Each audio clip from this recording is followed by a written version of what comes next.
Blood Covenant, a V5 Esbat story, is a production of Simulacra Studios.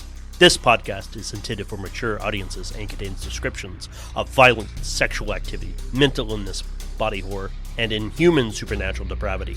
If you are not comfortable with what you hear, please feel free to skip ahead or stop listening.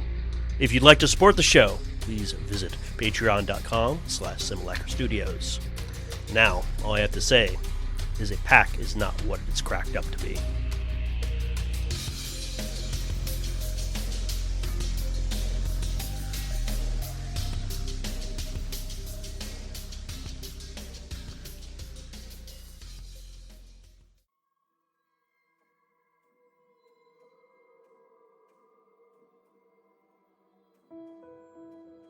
So the Sermon of Cain ends. There's a resounding praise Cain from most of the people in the room.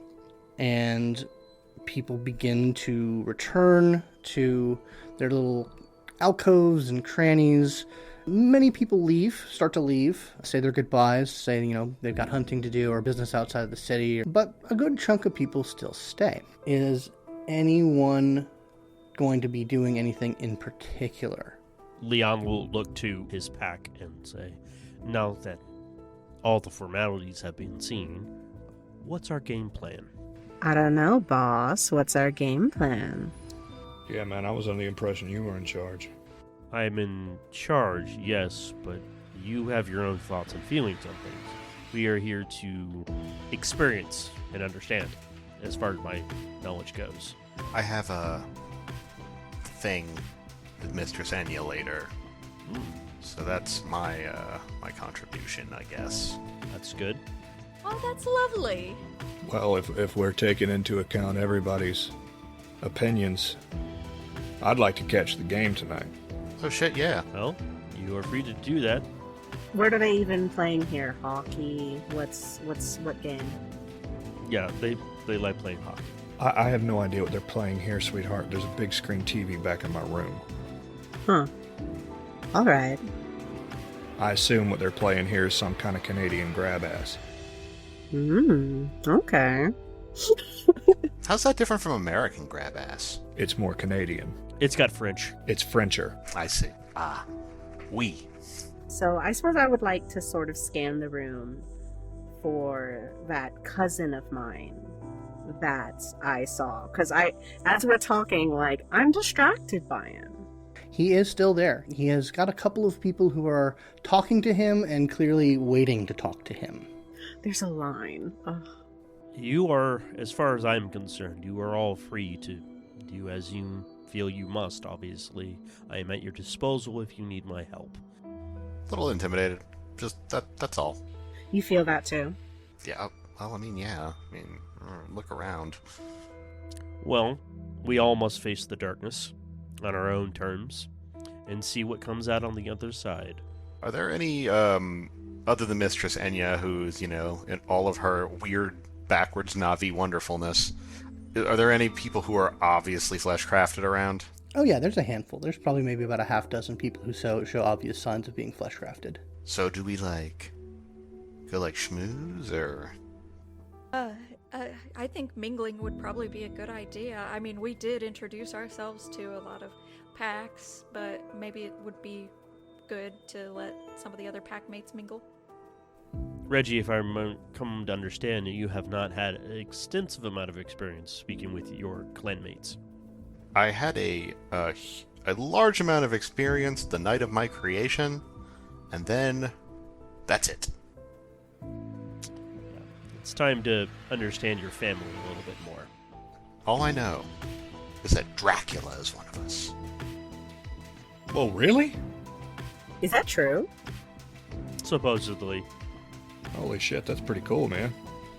Yeah, I thought so. I'm pretty sure Eric Northman from True Blood is one of us, but I think that's the best one we got. And what about you, Layla? You've been quiet concerning your desires, which is a little particular for you. That felt pointed. Alright, but no, I'm just sort of scanning the crowd. Aside from the stuff that, like, we do together with you and Payslee and the shot glass, this was kind of new. The ceremony. You mean Esbat and the formality of it all? Yes, it felt very, very Catholic. It's a little out of my wheelhouse, and so I think I'm adjusting. I'm watching and I'm seeing. Would you like to come with me tonight? I have a date with some other cathedrals, and maybe you could learn a little bit more. You don't have a bedrock foundation. Your blood is not of the Sabbat. Clearly. And you may become enlightened if you were to meet some fellows that were more grounded in what Sabbat means. I think that that's the case. I mean, that's what I'm here for. I'm here to find myself, right? So sure. Well, that and yourself might not be so well Catholic, because Catholics tend to mourn their faith a little bit. Oh, that's true. I have no cultural touchstone for that, dude. There's a very knowing nod from Leon. Reggie's actually raising his hand. Reggie, you can just talk. I just don't want to. I don't know. I'm in a weird situation, so I fall back to academia. I've never straight up asked you guys. I know what Leon's deal is. I know what he does. I don't actually know about you guys in general's specific bloodlines, I guess, clan. Are you guys? I know. Okay, you keep saying Layla's not cornerstone or blood of the Sabbat. I don't actually know what the hell that means. She is not of one of the core, at least in my mind, one of the core. I want her to explain it. Oh, well, very well. You want me to? No, I'd prefer you explain it, since you know your shit better than anyone else, right? Well, I wanted to define something before she spoke, but fine. Oh, fair enough. I'm sorry, Leon. That was rude of me. The cornerstones in my mind on the Sabbat are the Tzimisce and Lasombra. They are the only two clans that, and the founding of the Sabbat, formed the Sabbat. Obviously there are many stragglers from the others, but there are only very, very few, if any, Lasombra or Tzimisce that are part of the Gangrel officially, or any other sect to my knowledge. That's the cornerstone that I speak of. I mean, yeah, Reggie, that's kind of it. When you say Sabbat, you either think of shape changers, night lords, or mongrels. That's it. Well, now, hang on just a cotton-picking minute here, lest I misremember my history. The Assamites had quite a lot to do with the founding of the Sabbat, don't you think? Who are they? They're the, I don't know of a PC way to refer to them, so I'm gonna let Leon take this one. The Banu Hakim is what they're more formally known as. Buck, you're not wrong in your understanding of them. They are a Middle Eastern bloodline. There are many stories about them. But as for their involvement in the development of the Sabbat, I don't know. You'd have to just go speak to more learned people.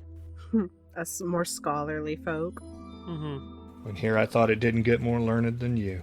Well, even I am still learning a few things from time to time. I'm sorry if I derailed us. I mean, we can go mingle if we want to. No, Reggie, you're fine. I mean, it might be good for him to mingle to learn about his family, but this is fine. But, Reggie, do you have any other questions about us? If you haven't asked us, might as well ask them now. Not 100% sure I even know what your clan names are. Formally. Yeah, we should do this before, you embarrass yourself in front of somebody, because that would be humiliating. Yes, please. That is exactly what I'm trying to avoid. There's another sagic nod from Leon as he has the cigar in his mouth. Oh, as you know mine, I'm Lasombra. I am Gangrel. I'm a child of Malkav. I don't like the name, and so I'm not going... I'll be mum about it.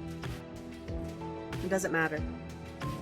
I was given to understand that you're the single surviving member of a bloodline. Isn't that right? It doesn't really matter. It doesn't, not really, but to some people it does very much matter. I know. Some people think of my clan as raving lunatics, and while I do have my idiosyncrasies, I'm not throwing pies at people. I never got that from you, honestly. Not raving. Actually, and that's actually a good point I want to point out, Reggie. The Sabbat embraces what and who we are, and therefore Sister Payslee has integrated herself more fully so she does not appear, at least to us, as different as some others would. Buck, as this conversation is going, you once again notice that sort of very featureless man. He actually is being more present in the crowd. He's talking to individuals from different packs, and you notice that a few minutes after he goes and talks to these people, they start to peel off and go somewhere else. Okay. I'm not a particularly sneaky guy, but I'm going to kind of, nod to these guys and sort of try to follow my way over there and see if I can get to where they're going. Have fun, buddy. Yeah. Y'all, I'll be back in a bit. I gotta go drain the lizard. Drain the lizard. Don't do anything I wouldn't do. As he walks away, he quietly says to all of you, if he's back at all. That was grim. He just smiles at you with both of his fangs. So, Buck, you find where these people are going, and they're actually headed to one of the exits of the cathedral. And it leads into an underground parking lot where they are getting into like multiple cars and vans. When you get there, you don't see the man who referred to himself as Skinner. I'm going to look for any one of them. I am actually going to look for, is there anybody that I feel like I can reasonably peg as a Toreador? Yeah, you see one guy, he has the body of a dancer. And while he's not like decked out in like really stylish or extravagant clothes, you could see him with a rapier tilting his opponent's head up with blade. You know that he's done that in the past. That's a thing that's happened with this guy. Gotcha. I'm going to go directly to him. I'm going to run my arm down, or my hand down his arm, and I'm going to say, because remember what Buck looks like, and I'm going to say, I don't know where you're going, but I'm going with you. He just straightens up really quickly, like hand quickly goes to it, because he does have a rapier by his side. And then he turns to you with like a quickness and then takes a little gasp, takes a little step back, and says, I mean, if you're up for it. I'm up for everything. Let's go. All right, then. He turns to like the person he was talking to and says, you go in the van. And he leads you over to his Maserati. Hell yeah. As he starts to turn the engine and get it in gear, he says, do you know where we're going, or? No clue. I have a vague idea, though. Excellent. Well, we're going to see what Skinner's up to. Well, then I'm going to see what Skinner's up to, I reckon. Oh boy, this is going to be fun. You're with the Southerners, right? Yeah. I came in last night. It's a little bit of a shock. Oh, well, it's a city of splendors. And he reverses the car, peels out, and heads out of the parking lot. And you see a number of other cars start to follow behind. Back in Esbat, Reggie, you are approached by the man who woke you guys earlier this evening. Like I said, he's an old man that has just a lot of like melanoma and skin deformities. You get a better look at him this time. You actually don't think it's flesh crafted. You think that's all au natural. And he says, Mr. Reggie, yes? Yes. Mr. Sanya desires your prayers. Oh, right away then. Come. That's me. He starts to lead you deeper into the cathedral. He does a little look over his shoulder with a little grimace, like a little smile grimace. She waves goodbye, like just with her fingers. Have fun!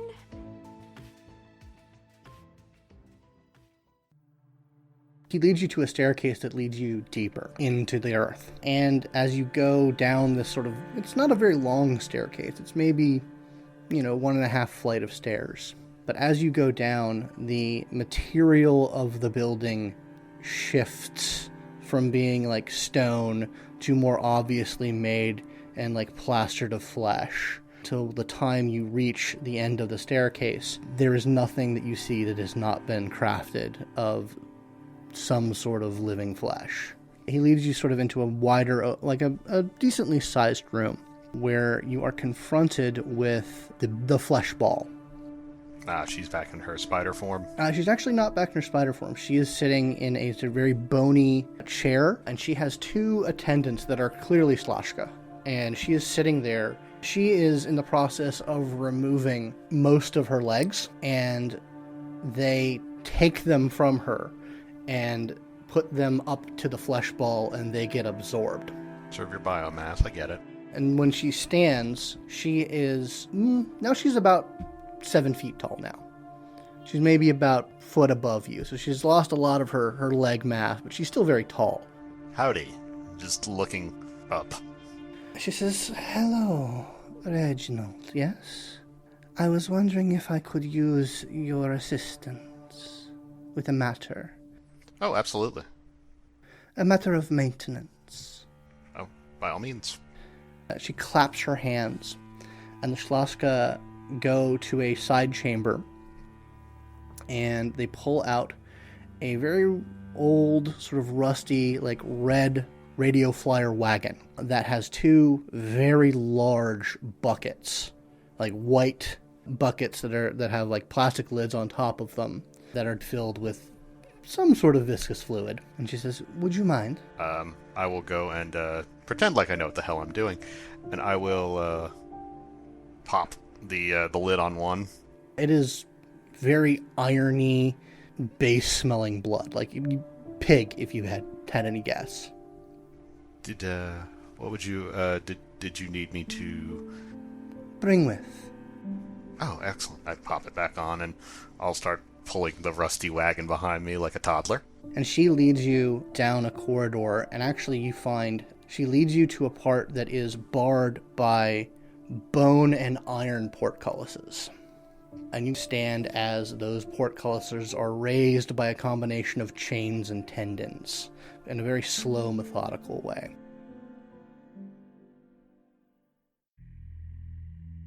Back in Esbat, Leon, you've seen that Reggie and Buck have headed off.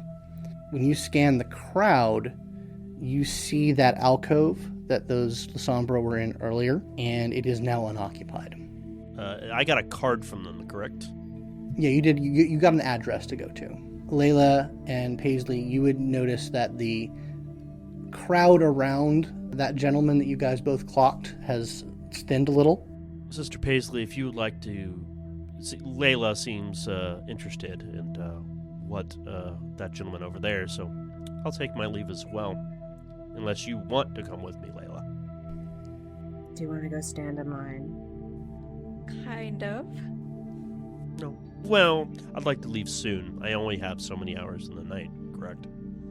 Are you in a rut? Okay. Then I shall wait. Thank you. You're such a gent. I just want to introduce myself. He goes off with a cigar, and he goes to the alcove that they were in and just kind of occupies it until she's done. Let's go stand in line. You know, Layla, it's very interesting that you would be so keen to talk to this individual. He's a paragon of the Path of Cain, so I think it would be good for you. Also, I kind of want to be a fly on the wall with our youngest member. I'd love to know what fleshcrafters get up to behind closed doors. I know. I bet he's gonna have so much fun. Oh, I bet he's gonna learn a lot. They sort of just float over to stand in line. Like schoolgirls of the most dread kind. Yeah, giggling with that infernal gossip. So he is in the middle of a conversation with a pair of people. And when you guys approach, he stops, holds up his hand, and looks over to the two of you. And actually is looking at the both of you. And he says, "You are new, yes?" you've come to visit us from the south. He holds out both of his hands to the two of you and says, and he'll take it, and he doesn't like do the lean down to kiss it, but he just sort of like holds both of your hands with a gentle pressure for a few seconds. He says, sisters. Yes. It's rare. We're so very uncommon, and I don't recognize you from our meetings. I come from a cadet house in the desert, is maybe a polite way to say it. Ah. So you've been taken from perdition. Yes. Good, good. We stole her away. Is it stealing if they didn't truly own her? But anyway. And you were, who was your sire? I know your sire, but I'm... Darren, you're Darren's girl, aren't you? Yes, you were there the night that I was brought into Cain's loving arms. That's what I remember you from. Excellent. And he taught you the way, right? Of course. Excellent. Good, good. Well, he has, This serves purposes. He's been petitioning me, and I think I might judge him by how well he's taught you. He actually waves off the rest of the people who are looking to talk to him and say, if I might take you away for a time, I would actually like to invite you to my home. Certainly. Do you mind if I inform my ductus? Oh, by all means, of course. The forms must be obeyed. So, Leon, you're gonna see Payslee just, like, waving. Yes, Payslee. Hi, we're going to take up this gentleman's offer and go to his house, and I really hope my teachings were up to snuff. Let's say that. Payslee, I've known you for a long time. If you were still alive, I'd say breathe. But I know you can't do that. No, can't do that. Don't do that. As you would say to me in a similar situation. Go with Cain. Serve the Lord. Okay. And the gentleman that they're talking to, he holds out his hand to you, Leon, and says, these are those who are in your charge, yes? Yes. Good. He says, Ezekiel, by the way. Pleasure to meet you. Leon. I hope you don't mind. I steal them away. Feel free. They can make their own choices. Indeed they can. And they are here, after all, to learn. My business here is concluded. Sisters, shall we? We shall. Yes. Have fun at your thing, Leon. And you to yours. So they head off as well, leaving you alone in the Esbat, Leon. He is going to start making his way to the address. Okay. How are you getting there? Yeah, I'll probably just go take a taxi. Yeah, you can take a taxi.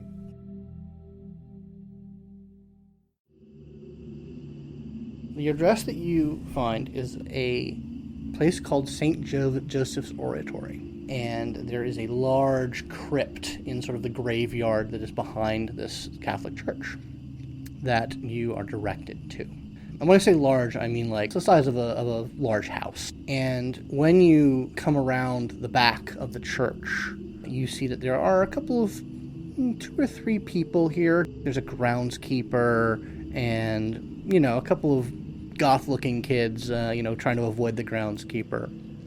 But when you start to approach the crypt, one of the kids actually, jukes around and comes to meet you. And he says, You're Leon? Yes, and who are you? I have no name in the service of the Dark Father.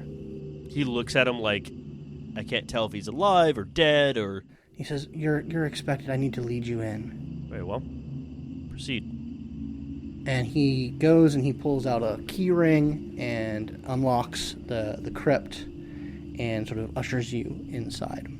Once he gets in, he doffs his big ratty leather coat, puts it on a thing, and you see that coat was actually concealing very old ratty looking priest robes.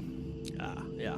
And he says, there are some formalities that I need to lead you through before we lead you down deeper into the Holy Sanctum. Proceed. I'm here to learn. He says, there are things I have to do, and please forbear me. And he proceeds to lead you through. It's definitely liturgy. Like, there are liturgical steps, but he actually, like, at a certain point, he starts to get very close to you, and he actually says, I need to remove some of your clothing, sir. Okay. He proceeds to unbutton your shirt.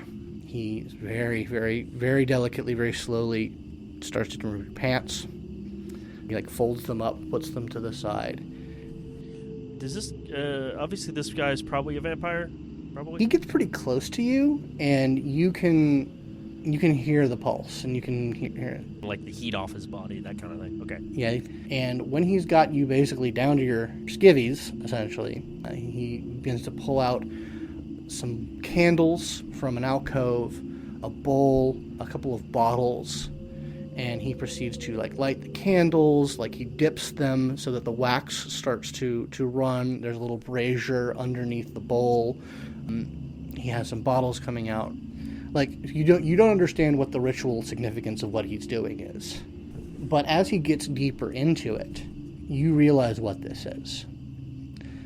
This is the beginning stages of the testing phase of the initiation into La Semi-Nocte. This is the secret organization within Clan Lasombra that you only get one shot at. Got it. Your sire basically said, if this shit ever starts to happen to you, know you're on the line. Whatever happens next is absolutely a test. Yeah. His posture has been casual and sort of like frivolent at that point, but once he started putting all of this together, his posture gets more rigid and a little more regal, a little more readied. He's putting his mind in a focused perspective. Mm-hmm.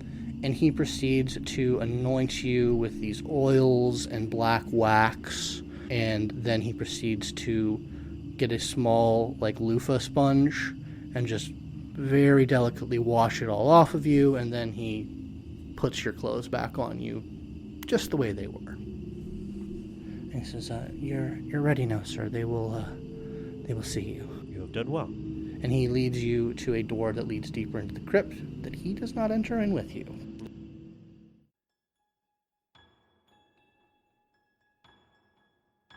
Thank you for listening to this week's chapter of Blood Covenant, a V5 Sabbat story, presented by Simulacra Studios. Simulacra Studios is an entirely listener-supported podcast. If you'd like to support the show, please visit our Patreon at patreon.com/Simulacra Studios. Patrons can listen to the entirety of Season 1 right now, in addition to gaining access to our private Discord server, where you can chat with the cast and crew of all Simulacra Studios productions. Again, thank you for listening, and we'll see you next week.